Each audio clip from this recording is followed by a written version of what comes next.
হৃদয় বিদাৰক অমানৱীয়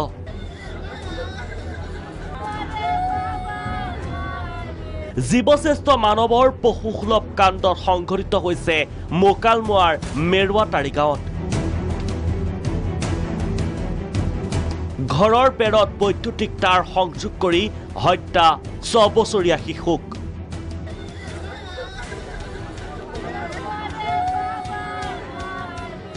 মেৰুৱাতাৰী গাঁৱৰ আমিনুল ইছলাম নামৰ লোকজনে ঘৰৰ বেৰত বৈদ্যুতিক তাঁৰ সংযোগ কৰিছিল কাৰণ শুনিলে আচৰিত হ'ব আপুনিও সৰু সৰু ল'ৰা ছোৱালীয়ে এইটো ৰাস্তা আপোনালোকে দেখা পাইছে ইয়াত খেলা ধূলা কৰিলে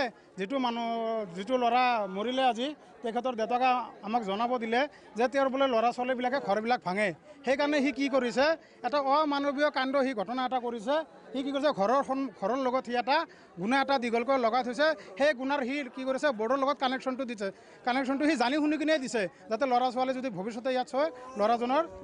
অৱস্থা আৰু বেয়া হ'ব মৃত্যুবৰণ কৰিব শুনিলেনে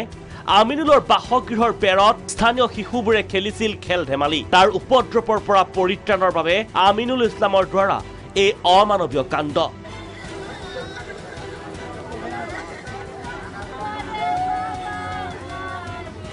বৈদ্যুতিক তাঁৰৰ সংযোগত অহাৰ লগে লগেই মৃত্যু হয় গাঁৱৰ এই হানিফ আলীৰ 6 বছৰীয়া পুত্ৰ শ্বৰিফুল ইছলামৰ নামৰ এজন মানুহ তাৰমানে বেৰাত তাৰমানে সি তাৰমানে মানুহ মাৰিবৰ কাৰণে তাৰমানে লাইনত বিদ্যুতত শ্বৰ্ট দি থৈ দিছে বেৰাত বিদ্যুতত শ্বৰ্ট দিছে তাৰমানে নিজে সি তাৰে দি কেনে শ্বৰ্ট দিছে আজি এসপ্তাহমান হ'ল সি শ্বৰ্টটো দি থৈ দিছে আজি তাৰমানে 3টামান বজাত এনেকুৱা টাইমত তাৰমানে সৰু ল'ৰা হানিফ আলীৰ ল'ৰা এজনে সৰুটো তাৰমানে যাই কিনে তাতে শ্বৰ্ট খাই কিনে মৃত্যুবৰণ কৰিছে শীঘ্ৰে দোষীক কৰায়ত্বৰ দাবীত স্থানীয় লোকে উত্তপ্ত কৰে পৰিস্থিতি